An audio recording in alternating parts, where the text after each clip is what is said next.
I am pleased to be present at this historic ceremony where the Ceylon Chamber of Commerce is celebrating its 175th anniversary. 175 years is a very long period which spans many generations and changes. Naturally, therefore, any organization that has been in existence for so long would also undergo significant changes over such a period. I am aware that your organization had its beginnings by representing the plantation industry, which was the main driver of our economy at that time in 1839. Today, however, your chamber represents a large number of vital sectors, which reflects the diversity and depth of our economy in 2014. A systematic comparison between then and now would probably show us what an eventful and remarkable journey the economy of our country has experienced over the past 175 years. I'm also sure that those of you who do that would be able to understand and appreciate the evolution of our economy and the enormous progress we have made in the face of many challenges. My dear friends, after 443 years of painful foreign rule, our country gained independence 66 years ago in 1948. It is unlikely that any one of us here would remember what our economy actually looked like in 1948. However, close to our present times, I am sure all of us can remember what our country and its economy looked like in 2005 and prior to that, when we even had negative growth. In 2005, after 56 years of independence, our GDP was only 24 billion US dollars. Our per capita income was a mere 1,241 US dollars. 20 years ago, only 46% of our people had electricity, and those who had suffered regularly power cuts for hours and hours and sometimes days.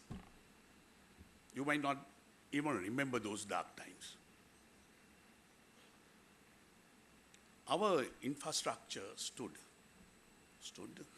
at a very low level. Inflation was an average of nearly 12% per year, and climbing also. Foreign reserves were only sufficient for about 6 weeks of imports. Governor of Central Bank is here, so he knows it very well. Unemployment was about 7%, and poverty was over 15%. Our debt level was nearly 91% of our GDP. All in all, it was a gloomy picture. At that time, whenever representatives of your chamber met with government leaders, your intention was not to discuss the future of the economy. Your agenda was request the government to attend to and put right urgent and fundamental requirements. You desperately wanted terrorism to be eradicated and peace established. But some even wanted to give part of this country to Prabhakaran, LTT leaders. They were so desperate. You requested that the country's port and airport services be improved.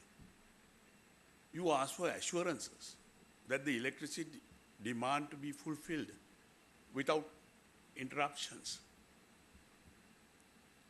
You urged that steps be taken to bring inflation to modest levels. You wanted the roads and infrastructure to be improved quickly.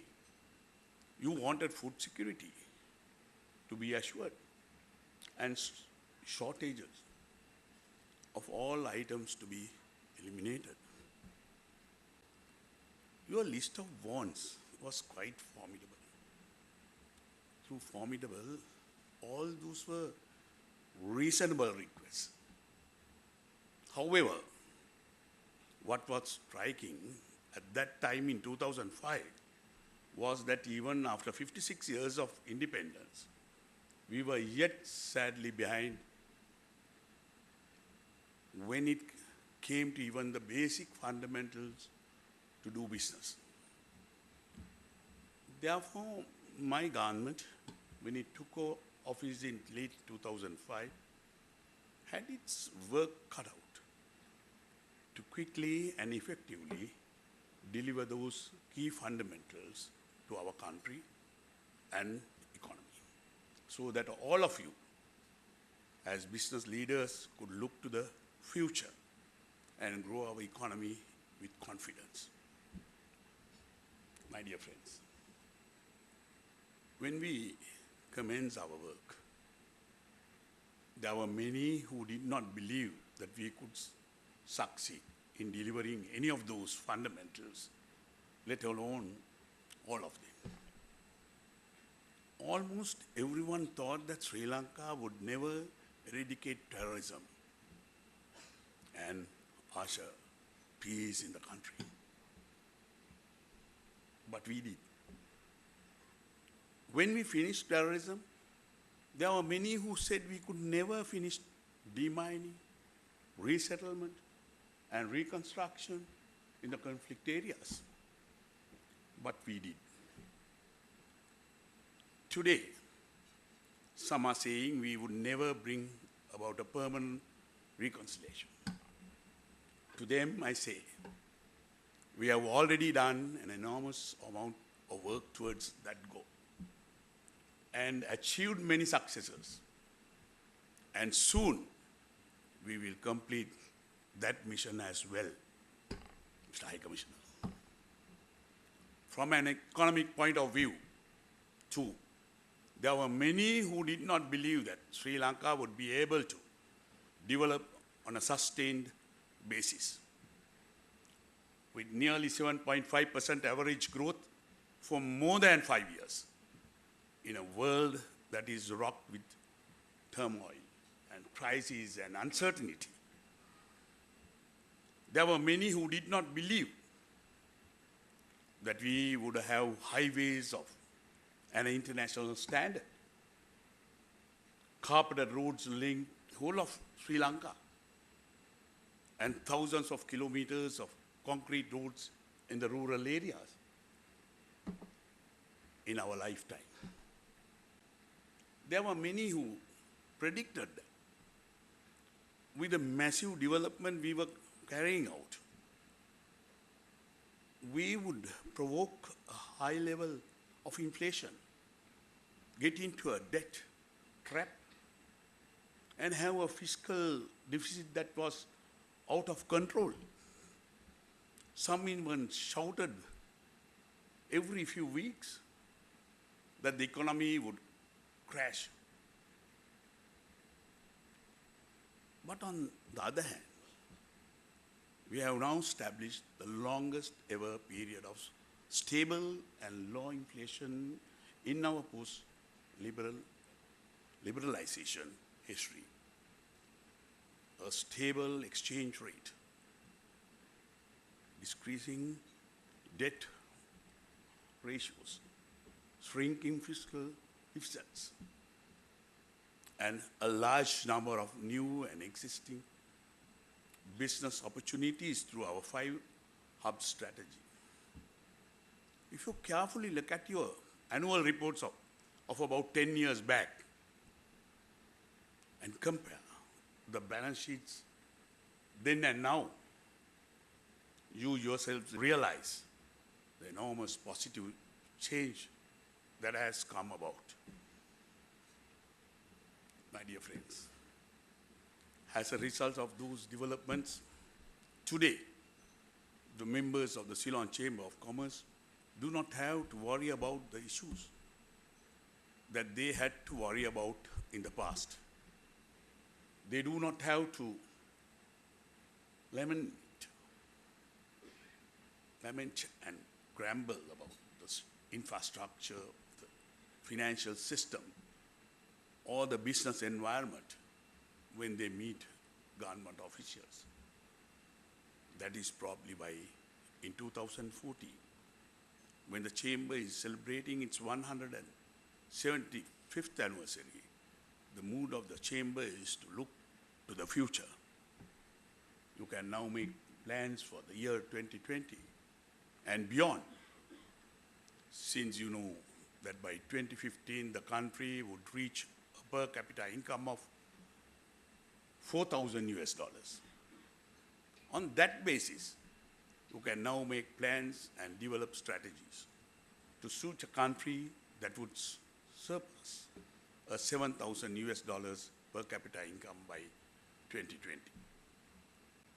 To my mind, this is one of the most amazing transformation that we are witnessing in our country today. My dear friends, I believe the occasion of your Chamber anniversary is also an opportunity, appropriate time for me to share with you the rationale of the massive development efforts we launched over the past several years. When we developed the infrastructure of our country, we were not thinking of next 5 years or the next elections, but about the next 100 years and beyond.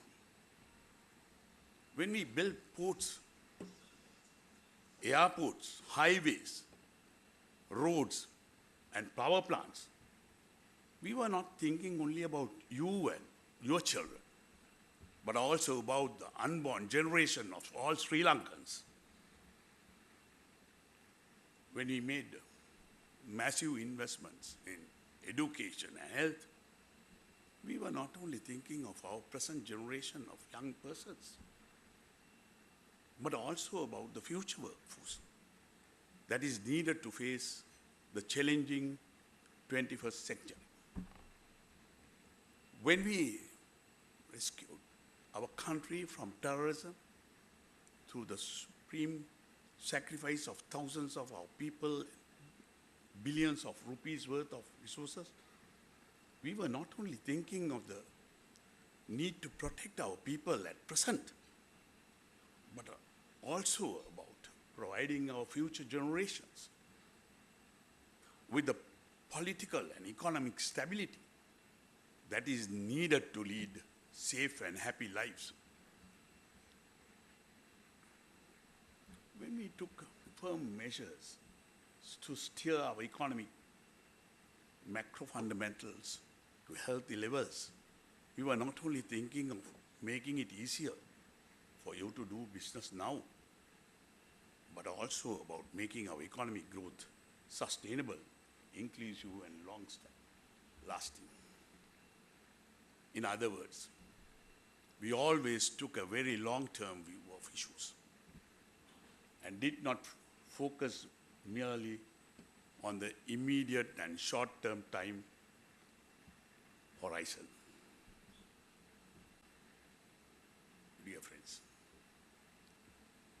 our country has reached its present level of development and successes as a result of that long-term vision, as well as the tremendous sacrifice and effort of millions of our people over the past several years. As a result, I think we have now reached the verge of another new existing era, when we could stimulate the rapid transformation necessary to become a true middle-income nation of the world. increasingly, we see evidence of that transformation.